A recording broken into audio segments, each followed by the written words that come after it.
Innama yuwaffas sabiruna ajrahum bighairi hisab. Hanyalah orang yang sabar itu dibalasi dengan balasan tanpa hisab. Apa arti tanpa hisab? Nggak tahu lagi hitungannya berapa. Kalau saya sedekah, ikhlas gak ikhlas dapat 10, ikhlasnya lebih tinggi dikit 700, ikhlasnya lebih tinggi, ini yang disebut unlimited. Begitulah orang sabar. Anas radhiyallahu taala anhu qala marra an-nabiy sallallahu alaihi wasallam ala imra'atin tabki inda qabrin. Nabi sallallahu alaihi wasallam melewati seorang perempuan yang tabki, yang nangis inda qabrin, di kubur. Jadi di sisi kuburan ada seorang ibu-ibu nangis. Biasa ibu, makanya ibu-ibu ini mohon maaf tidak dianjurkan ziarah jika gampang nangis di kubur. Kalau cuma nangis-nangis doang nggak apa, tapi kalau ada kalimat-kalimatnya ini makruh. Dulu di awal-awal Rasulullah berdakwah, Rasulullah mengharamkannya. La'ana Rasulullah SAW zuwaratil kubur. Rasulullah mengharamkan, melaknat peziarah perempuan ke kubur dulu, karena dulu perempuan-perempuan kalau ziarah kubur ada yang robek-robek bajunya, ada yang mukul-mukul mukanya. Tapi kemudian hadis ini riwayat Imam Tirmizi dimansuhkan, dihapus dengan hadis yang ada di riwayat Imam Al-Bukhari dari istri seorang perempuan di zaman Rasulullah SAW, Ummu Atiyah. Kata beliau, nuhina, kami betul dilarang an ziyaratul kubur, dari ziarah kubur, walam yu'zam alaina, tapi larangan ini tidaklah larangan haram. Berarti dilihat kondisi perempuannya gimana. Insya Allah perempuan Indonesia udah biasa ke kubur ya, jadi udah nggak nangis lagi. Faqala laha ittaqillaha wasbiri. Nabi lewat, perempuannya ini masih nangis-nangis, terisak-isak di kuburan. Kata Nabi, ittaqillah, wahai ibunda, ya, oh ibu itu, ittaqillah, bertakwalah kepada Allah, wasbiri, dan sabarlah kamu. Apa kata si perempuan? Ilaika anni fa innaka lam tusib bi musibati. Kamu tahu apa masalahku? Kamu urus dirimu sendiri. Kamu nggak ngerti perasaanku gimana. Waduh. Ya, dari dulu memang begitu. Ya, sekarang kan juga sama. Ya, tidak hanya perempuan, laki-laki juga begitu. Ya, kamu tahu apa masalahku? Ya, kamu memang merasakan apa yang aku rasakan. Kan gitu biasanya. Walam ta'rifu. Saat itu si perempuan tidak mengerti siapa yang menasihatinya, nggak ngerti siapa yang lagi lewat. Faqila laha, lalu dikatakan kepadanya, innahun Nabi SAW. Lalu ada yang mengkabarkannya, wahai ibu, itu yang ngomong barusan siapa? An-Nabi SAW, Nabi Muhammad SAW. Baru dia sadar. Faqalat lam a'rifka. Ya. Lalu si perempuan mengatakan, maaf wahai Rasulullah, kami tidak sadar kalau itu adalah engkau. Lalu Nabi mengatakan, innamas sabru inda sadmatil ula. Sesungguhnya sabar itu hanyalah dinilai benar-benar sabar ketika awal terjadi perihal duka. Apa maksudnya? Jadi yang disebut orang sabar yang dapat pahala tanpa batas, itu yang bisa sabar awal terjadi. Nah, apakah perempuan ini termasuk? Seandainya dia cuma nangis doang, itu cukup. Tapi karena dia ngomong, iya aku anni, lo kamu sono uruskan dirimu sendiri, kamu nggak tahu urusanku apa. Seandainya dia nggak ngomong begitu, maka perempuan itu termasuk sabar. Karena sabar itu, boleh orang sabar itu masih boleh nangis, tapi nggak boleh ngeracau. Meracau namanya nih, si perempuan ini. Wa fi riwayatil Muslim tabki ala sabillah. Dijelaskan ternyata di riwayat Imam Muslim. Jadi hadis itu seperti berita. Berita ini ada stasiunnya. Dulu bukan stasiun, Pak. Berita itu dikumpulkan oleh sosok yang sangat kredibel. Dulu ada namanya Imam Bukhari. Maka berita yang dibawa Bukhari itu sahih. Tapi kadang-kadang beritanya tidak lengkap. Lengkapnya ada di riwayat Muslim. Kita cek, ternyata di riwayat Muslim disebutkan si perempuan itu dirundung duka mendapatkan kemalangan karena dia merasa sedih anaknya meninggal. Disebutkan wa fi riwayatil Muslim, di riwayat Imam Muslim, tabki ala sabiyillah, si perempuan itu nangis karena anaknya meninggal. Benar nggak kalau anak kita meninggal kita nangis? Jangankan anak meninggal, Pak, sakit aja kita nangis. Anak kita kesusahan aja kita nangis. Wa an Abi Hurairah radhiyallahu taala anhu, hadis yang berikutnya dari Abu Hurairah radhiyallahu taala anhu, anna Nabiy sallallahu alaihi wasallam, anna Rasulullah sallallahu alaihi wasallam qala, yaqulullah taala, ini disebut hadis qudsi. Jadi Nabi mengatakan, Allah berfirman, ma li 'abdil mu'min 'indi jaza idza qabattu safiyahu min ahli dunya thumma ihtasabahu illa al-jannah. Rawahul Bukhari. Ini enaknya kalau baca kitab Riyadhus Shalihin, semua hadisnya sahih. Paling rendah itu cuma hasan. Jadi di sini beliau telah menjamin tidak ada hadis yang baik. Kitab Riyadhus Shalihin, ya. Ada satu kitab yang bercampur dengan hadis palsu, judulnya Durratul Nasihin. Tidak semuanya palsu, tapi bercampur. Ya. Bacaan kita waktu kita dulu belum mengerti benar, ya, kajian-kajian hadis. Saya dulu sampai khatam lebih dari 5 kali, Pak. Jadi udah hampir hafal tuh ibarat-ibaratnya. Setebal ini ada juga, setebal ini juga lah. Akhirnya sekarang kalau orang menyebut satu riwayat, kita ngerti, wah ini dari Durratun Nasihin. Ya. Biasanya ciri-cirinya satu, penyebutan pahalanya lebay.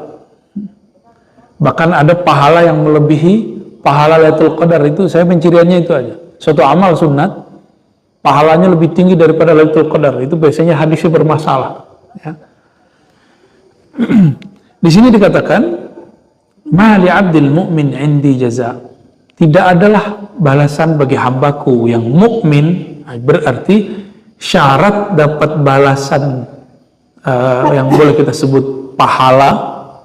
Pahala itu bukan bahasa Arab, tapi dari bahasa Sanskrit lama, Sanskerta, ya, karma pala, mereka nyebut gitu. Karma ini bahasa mereka, balasan, ya, ganjaran, ya. Jika baik dapat kebaikan, jika buruk dapat keburukan. Kalau kita sih dapat ayatnya, faman ya'mal khairan yarah wa man ya'mal syarran yarah. Yang buat baik cash dia pasti dapat balasnya. Yang dapat buruk dia akan langsung dapat keburukannya. Jadi kita nggak perlu pakai istilah itu sebenarnya. Namun ulama kita melihat karena istilah-istilah Sanskerta sudah mendarah daging di negeri ini, ulama kita mengganti istilah ajrun atau jazaun dengan istilah pahala atau pahala. Ya. Jaza, tidaklah Allah menyediakan bagi hambaku yang mukmin, kata Allah Ta'ala. Berarti syarat orang dapat pahala itu mukmin, percaya bahwa yang mengujinya Allah. Kalau kita tahu yang menguji kita Allah, kita ridho nggak, Pak? Ridho nggak? Harus ridho. Bapak nih diuji sama istri, cubit, gimana, Pak? Disenggol sama anak, gimana? Dibalas nyenggol nggak? Enggak, malah kita senang, gemes. Begitulah kira-kira seorang mukmin, karena dia senang cinta kepada Allah, dicubit dengan cobaan oleh Allah, dia malah senang. Alhamdulillah Allah masih memperhatikanku. Gitu, ya. Nah, semoga kita termasuk hamba Allah yang begitu. Amin, ya. Idza qabattu safiyyahu min ahli dunya, jika aku uji dia dengan diambilnya safiyyahu, orang yang dicintai di dunia, baik orang tuanya, pasangannya, anaknya, saudaranya, kekasihnya, ya, gurunya, teman dekatnya. Min ahli dunia, dari ahli dunia berarti orang yang hidup di dunia lalu meninggal. Sumahtasabahu, lalu dia hanya berharap balasan ridho dari Allah SWT, maka Allah Ta'ala akan membalasinya surga. Illal jannah.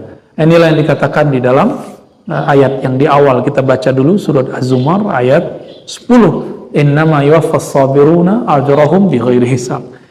Hanyalah orang yang sabar itu dibalasi dengan balasan tanpa hisab. Apa arti tanpa hisab?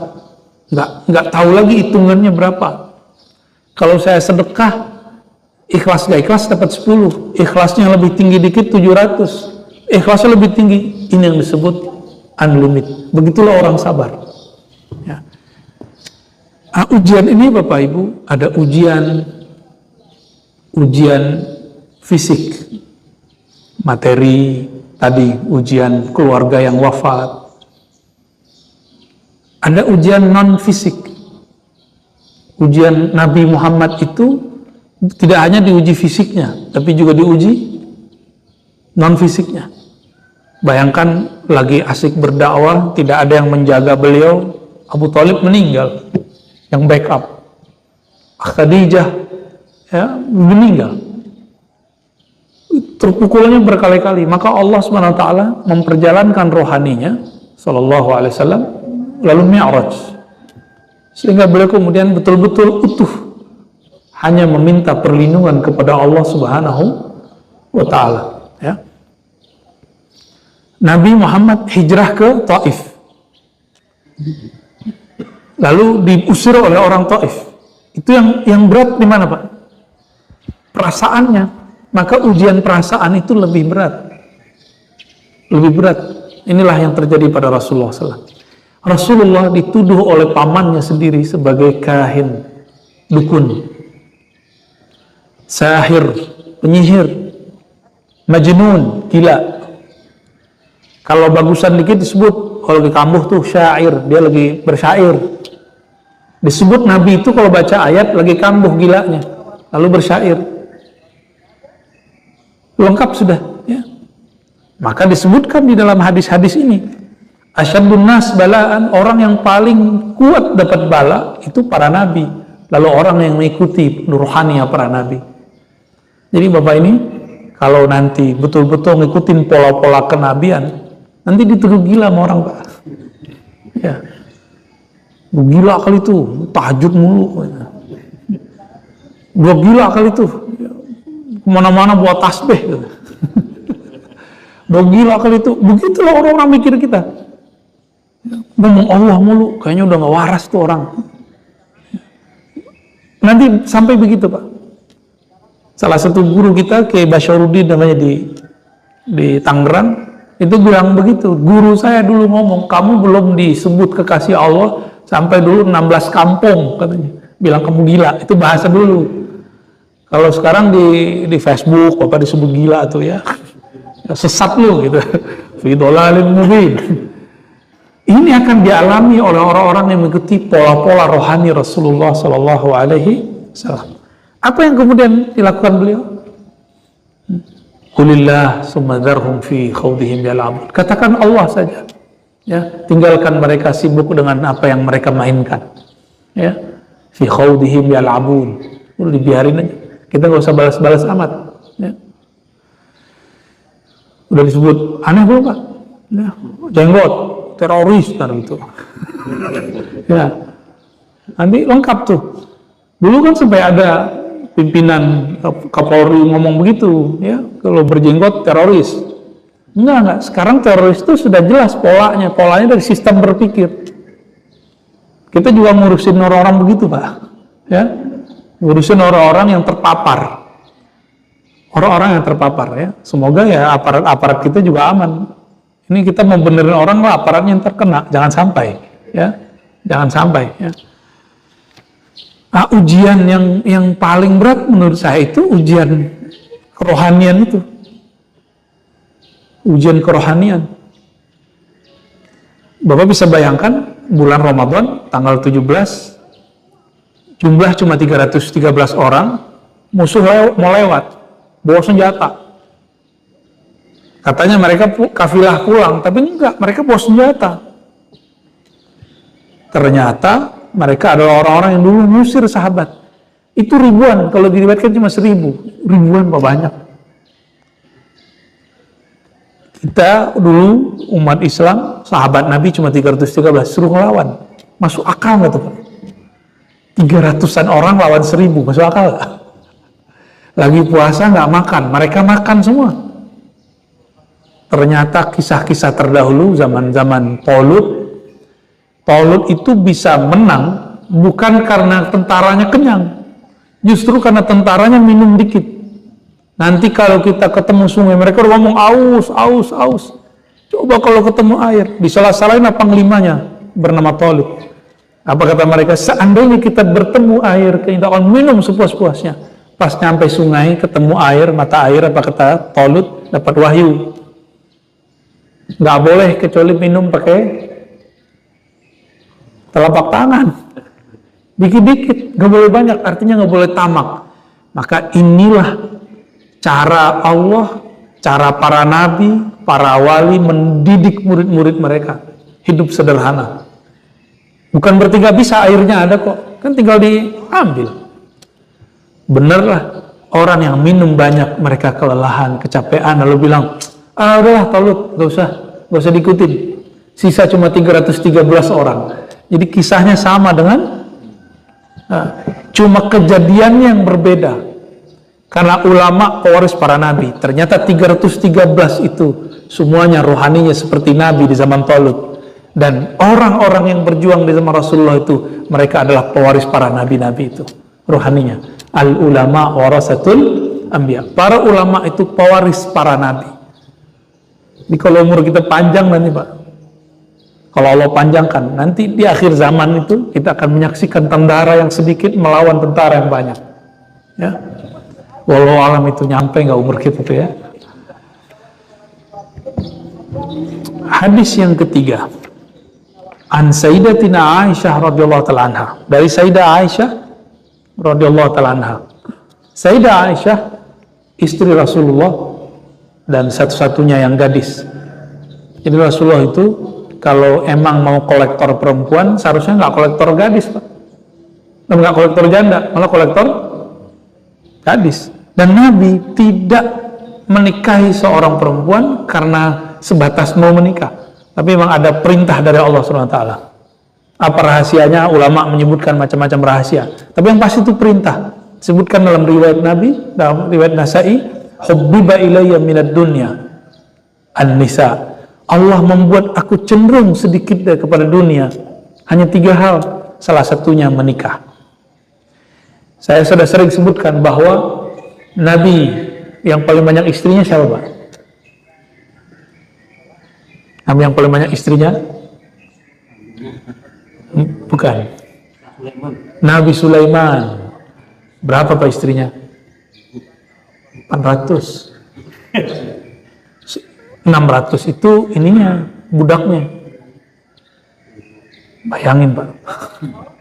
100 itu ayahnya awalnya, tapi kemudian Allah izinkan mengambil budak atau mungkin selir atau apa menjadi 1000 juga. Tapi saya cek dalam sejarah raja-raja dan kaisar-kaisar di dunia, di Cina itu dulu ada kaisar permaisurinya 1, selirnya sekian, lalu gundiknya sampai 5000. Terus di kekaisaran Romawi sama, bahkan lebih dari 10.000. Itu gimana caranya itu ya? Saya nggak tahu tuh ya. Jadi ketika Rasulullah cuma menikah 11 istri, itu sedikit di masanya. Di masa saat itu masih ada Kaisar Romawi, masih ada Raja Persia, masih ada Raja Cina yang mereka menikah dengan banyak istri. Jadi Nabi sudah sangat super hemat itu. Kalau beliau mau kan bisa banyak. Ini bukan alasan juga ibu-ibu debat bapak-bapak ya. Sayyidatuna Aisyah hanya satu-satunya. Itu pun ayahnya yang bersikeras. Ayahnya Sayyidatuna Aisyah, wahai Rasulullah, ini anak saya. Maka dinikahkanlah sebelum beliau hijrah ke Madinah. Tapi nggak kumpul karena masih kecil. Nah, jadi orang Arab sampai sekarang udah biasa nikahin anak umur kecil, nikahin doang, kumpulnya belum. Apa namanya kalau sekarang nikah apa namanya? Nikahin anak kecil tuh, ya, bukan. Ada istilahnya. Itu sebenarnya dalam hukum fikih tidak ada tidak ada larangan. Namun sekarang orang-orang membuat hukum ya, bahwa itu tidak boleh. Ya sudah, kita berdamai. Ya. Secara hukum kenegaraan tidak sah, tapi dalam hukum agama itu sebenarnya diperbolehkan.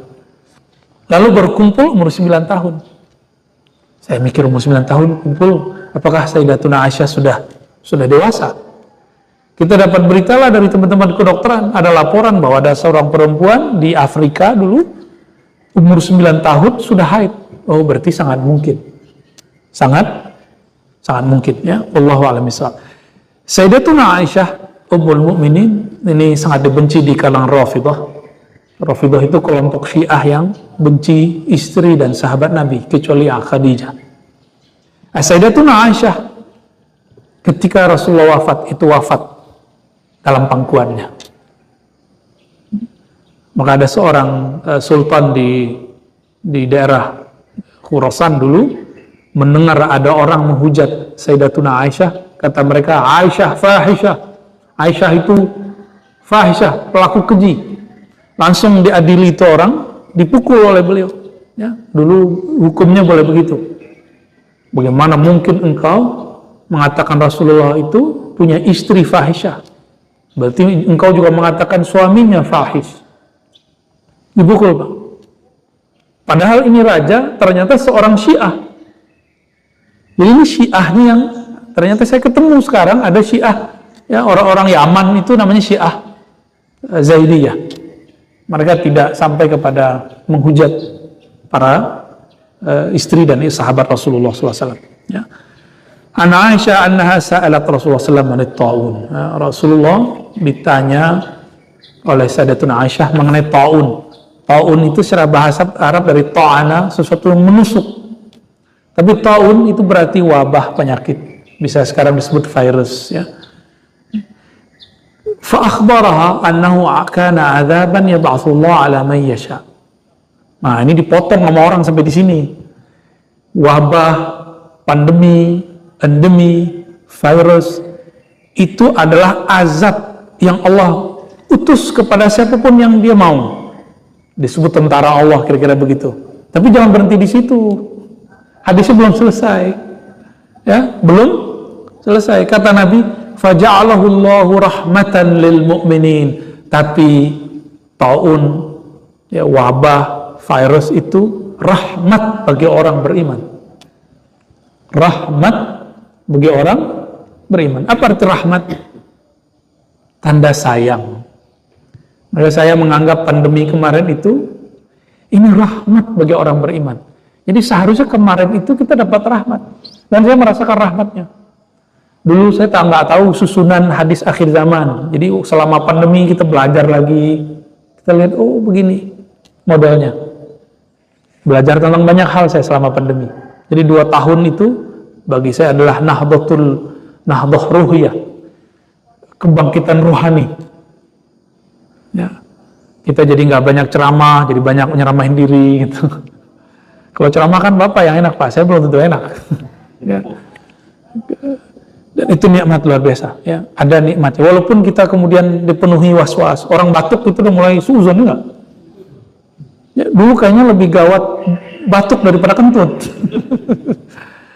Kalau ingat-ingat sekarang kan malu-malu sendiri kita, ya. Korban berita, ya. Tapi memang dia ada. Ada, cuma ada yang menjadikan itu siksaan bagi dirinya, ada yang menganggap itu rahmat, ya. Falaysa min 'abdin yaqa'u fit ta'un, tidak adalah seseorang terjadi pada dirinya ta'un fayamkuthu fi baladih, lalu dia menetap di tempat tinggalnya, sabiran muhtasiban, enggak keluar supaya dia tidak menularkan virusnya kepada orang lain, muhtasiban, berharap ridha Allah Subhanahu wa taala, ya'lamu annahu la yusibuhu illa ma katabahu Allahu lah. Dia sadar, nah ini kata kunci, orang disebut sabar itu, gak mungkin dia sabar, kecuali dia sadar bahwa yang memberikan ujian itu adalah Allah. Ya.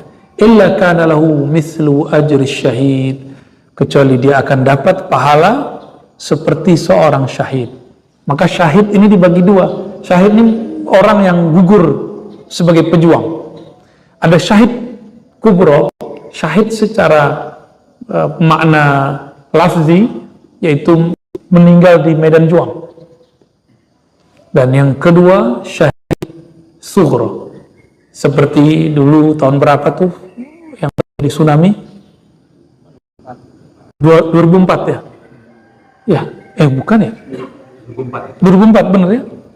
Oh ya, 2004. Betul, 2004. Kalau apa yang dekat UIN tuh air apa namanya? Ya, Situ Gintung.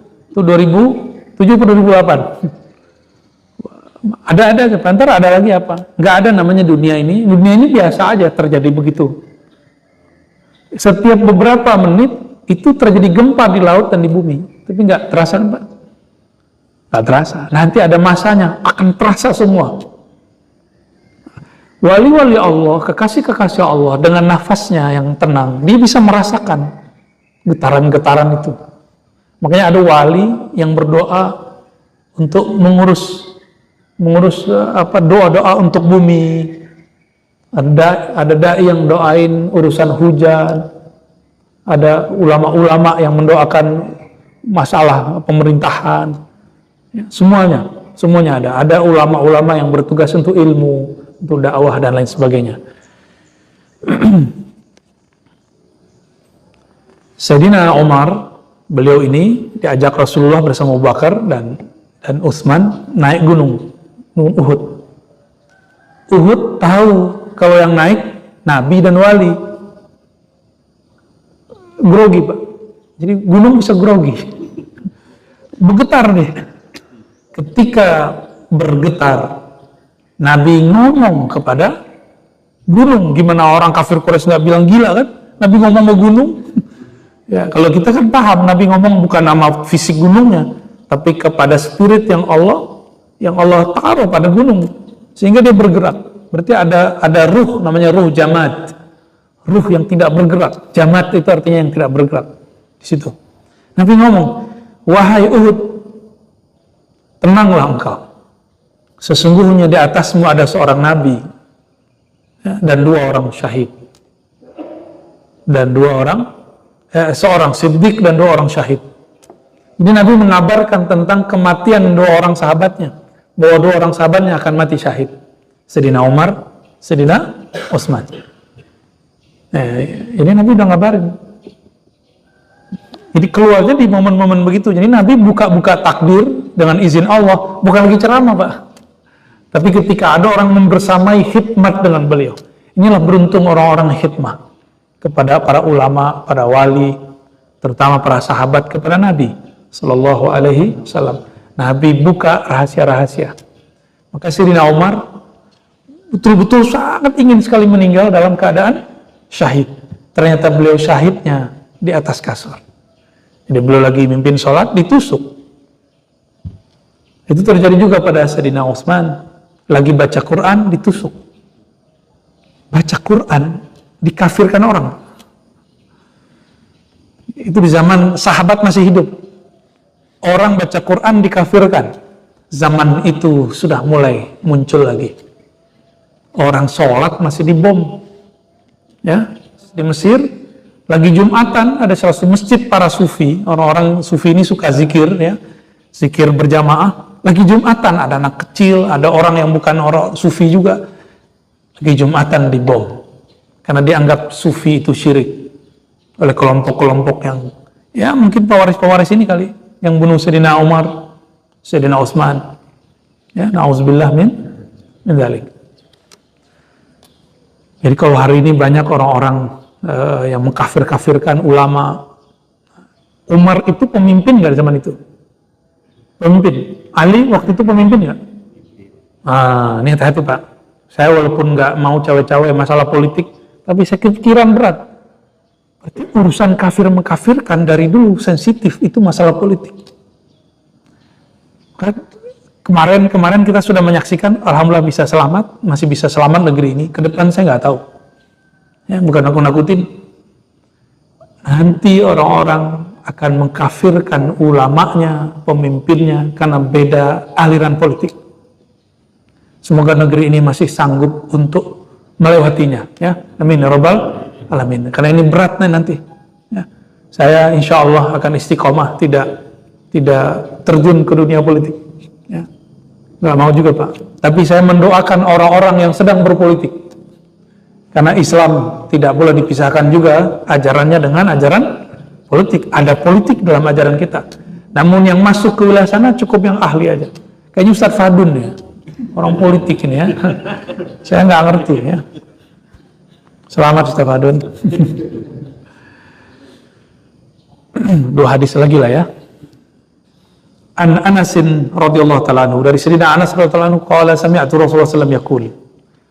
Aku mendengar Rasulullah sallallahu alaihi wasallam yaqul. Nah, ini indahnya sahabat Nabi. Mereka berkisah, dulu aku mendengar Rasulullah berkalam. Inna Allah azza wa jal qal idza ibtalaitu 'abdi bihabibatayhi fasabara wattuhu minhumal jannah yuridu 'ainai. Ini masalah anggota tubuh, ada nggak yang kena sakit? Orang dulu penyakitnya bukan asam aurat Pak. Bukan asam urat ya. Dulu masalahnya karena debu. Belum ada kacamata anti debu dulu.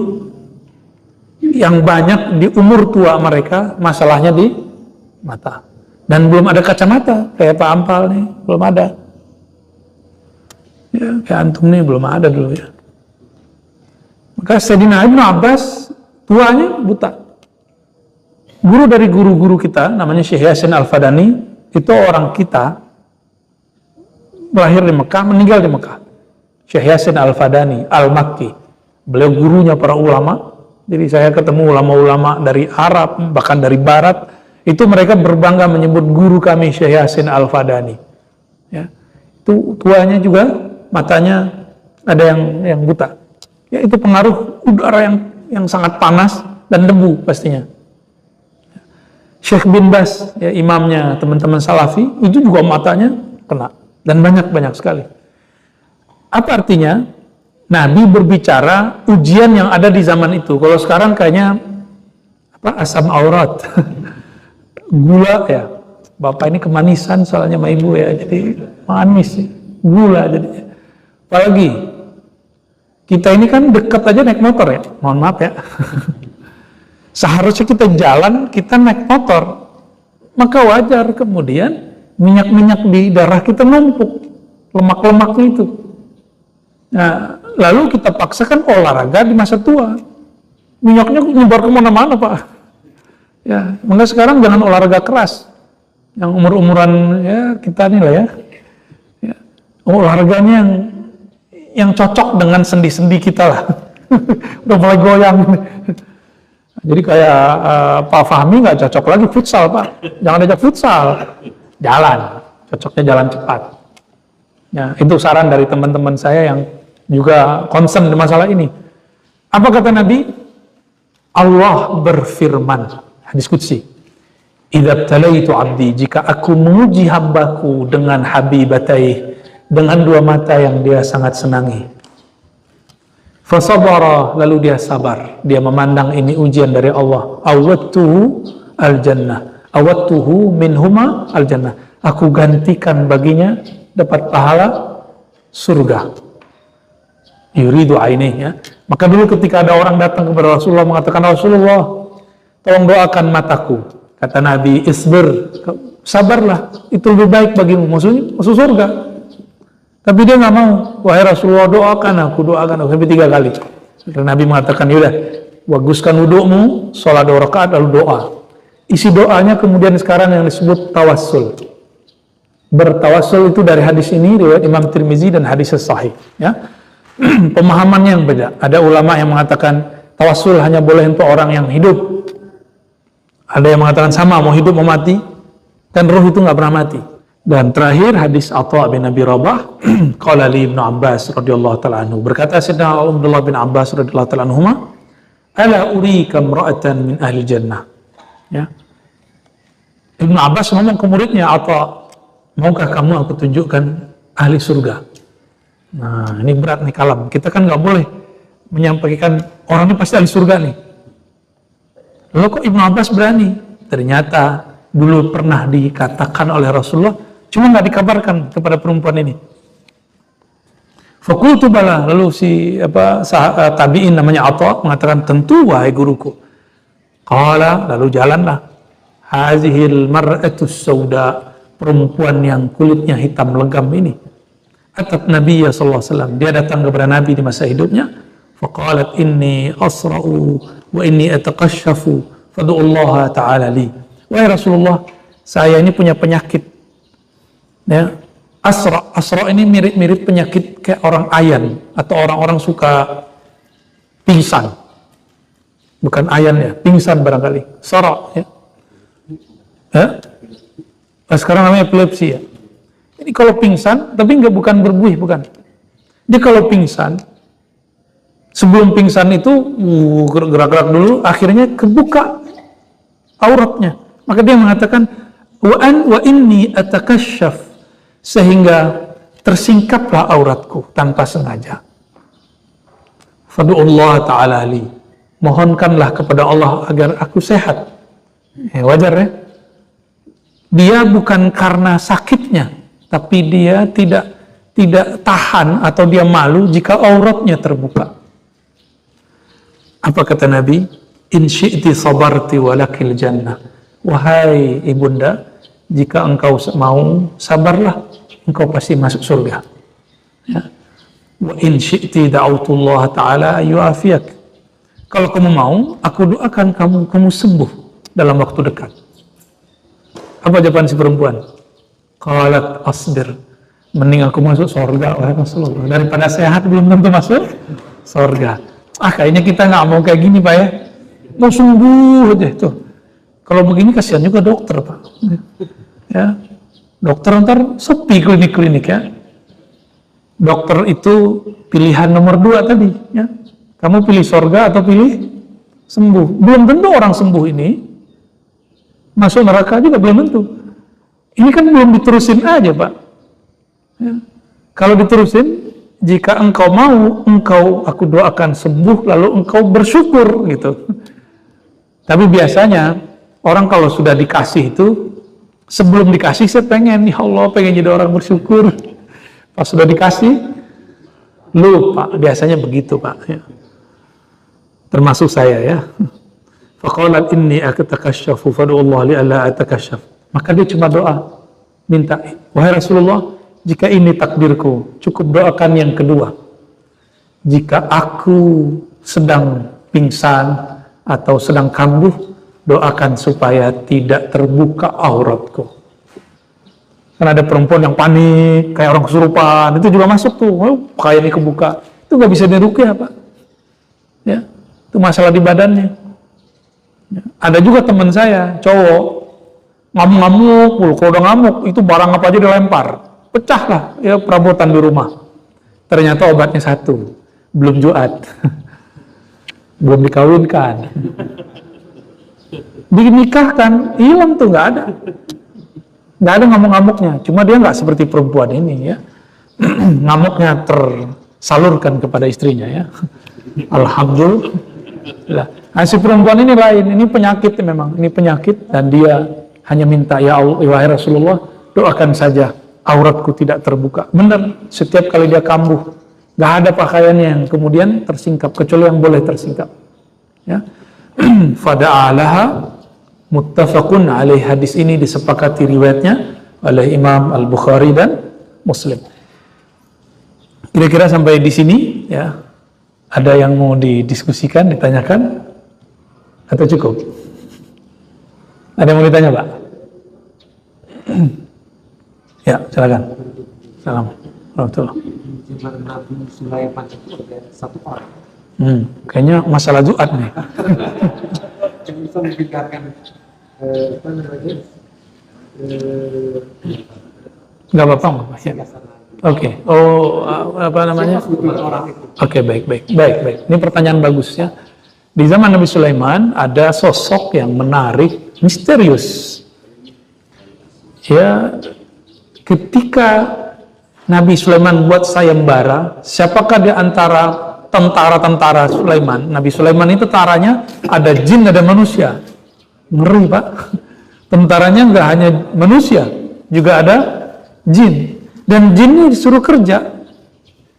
Datanglah jin ifrit. Jin ifrit ini salah satu jin terkuat di antara klan-klan jin. Ya, ini kan dulu tempat sarangnya jin ini, Pak. Sekarang tempat kita tinggal. Jadi kalau ada yang indigo dikit atau kasyaf, terus ngelihat di rumahnya, ya mohon dimaklumi. Ya, wajar, apalagi itu kali di situ tuh. Orang kampung sini tanya aja, Pak. Dulu bagian jembatan di situ, sarangnya dia dulu tuh. Karena biasanya mereka senang di tempat-tempat yang sepi. Bahkan sampai hari ini mereka tinggal di rumah-rumah kita. Kalau mereka Muslim ya. Kalau mereka Muslim tinggal di rumah-rumah kita dan makan dari bekas-bekas kita. Ya.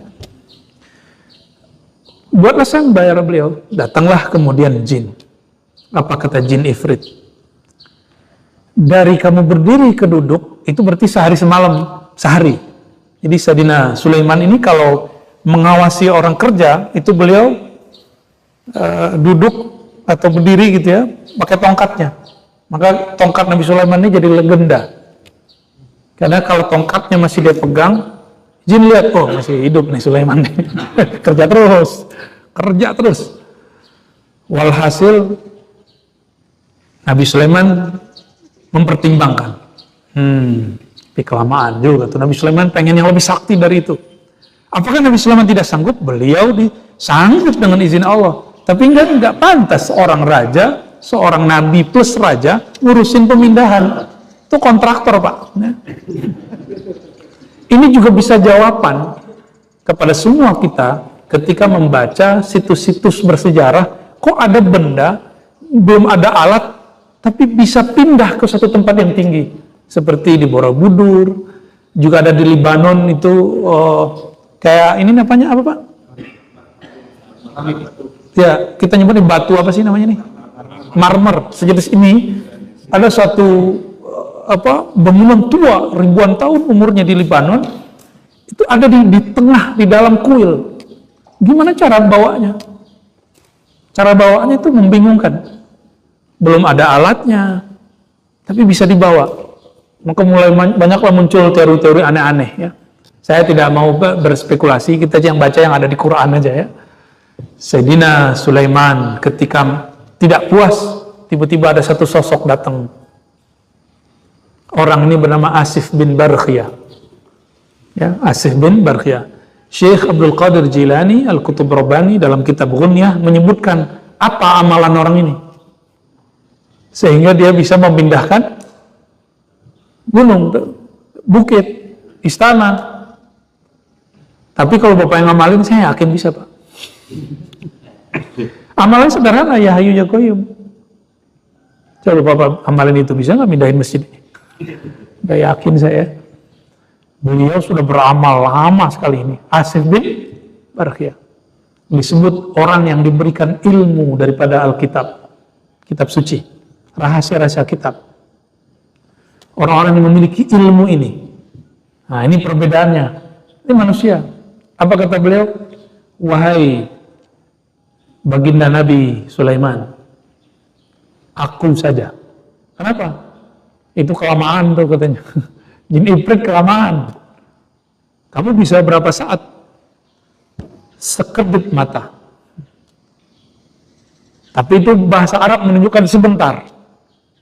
Bahasa Arab menunjukkan sebentar. Emang Nabi Sulaiman begitu, Pak? Kalau matanya menatap itu lama untuk kedipnya. Tapi nggak selama tongkatnya berdiri. Lama beliau begitu. Jadi jin itu sangat takut dengan tatapan mata Nabi Sulaiman. Jadi kalau nggak tongkatnya, matanya sekedip gitu. Maka dulu orang-orang ahli ilmu kebatinan, ini bukan rohani, kebatinan, itu perang itu bisa lewat mata. Ya, saya dulu waktu suka ilmu-ilmu aneh-aneh itu, Pak ya. Suka ilmu pernafasan untuk tarung-tarung dulu. Kita kalau lagi ketemu di mana, ketemu orang tatapan mata langsung ngos-ngosan, capek, keringetan, Pak. Keringetan, dia capek, saya capek. Akhirnya caranya cuma dua, menghindar atau salaman. Oh ternyata yang paling bagus salaman. Salaman aja ya. Jadi perang emosi ini lebih dahsyat. Ya. Saya boleh menyebutnya Sayyidina Asif bin Barkhiyah. Kalau versi para ulama disebut wali. Cuma kalau versi saya nih, dari guru-guru kami juga, besar kemungkinan itu juga seorang nabi, tapi bukan rasul. Karena nabi itu 124.000. Besar kemungkinan Sayyidina Asif salah satu seorang nabi, namun bukan. Sebagaimana Nabi Musa ada Harunnya, ya, Nabi Zakaria ada Yahyanya, ya, ada nabi yang mirip di zaman itu yang paling panjang, paling belakangan namanya Nabi Daniel. Jadi Daniel itu bukan nama Ibrani semata, tapi itu nama seorang nabi.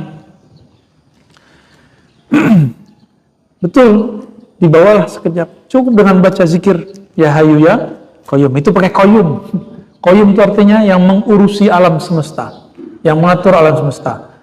Istana Sayyidatuna Bilqis itu bagian daripada alam yang diurus oleh Allah.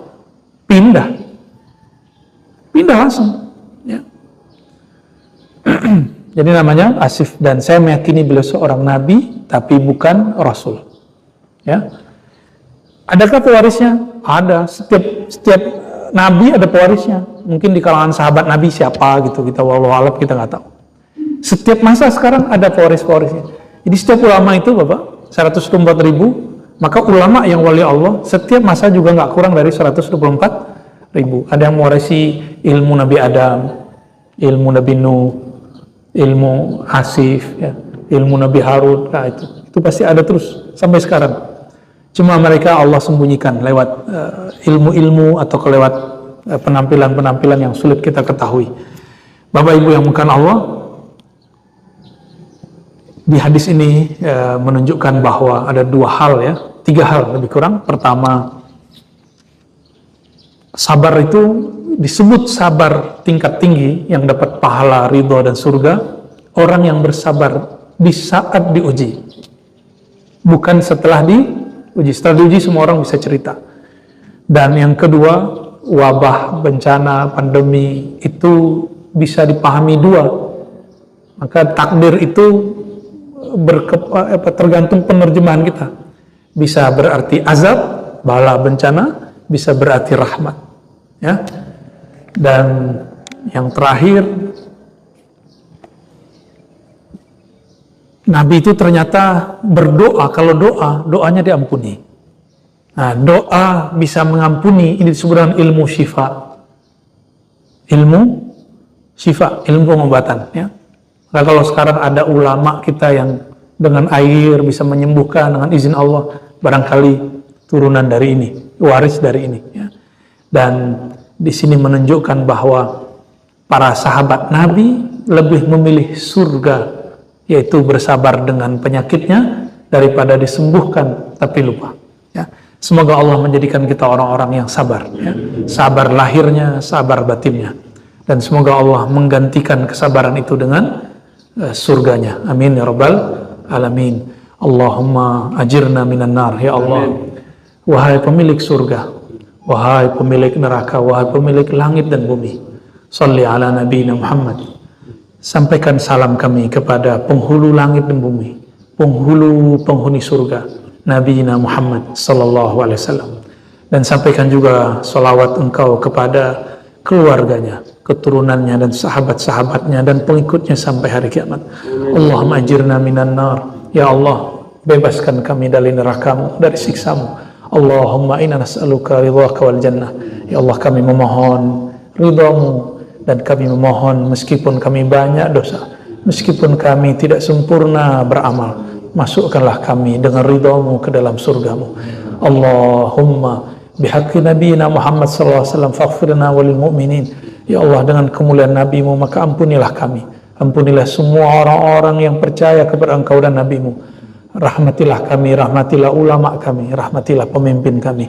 Jagalah negeri ini dari mara bahaya, baik dari dalamnya ataupun dari luarnya. Amin rabbal alamin. Rabbana atina fid dunya hasanah wa fil akhirati hasanah wa qina adzabannar waj'alna minas sabirin muhtasibina li jannatika bi rahmatika ya arhamar rahimin. Walhamdulillahi rabbil alamin. Mohon maaf salah kurangnya. Assalamualaikum warahmatullahi wabarakatuh.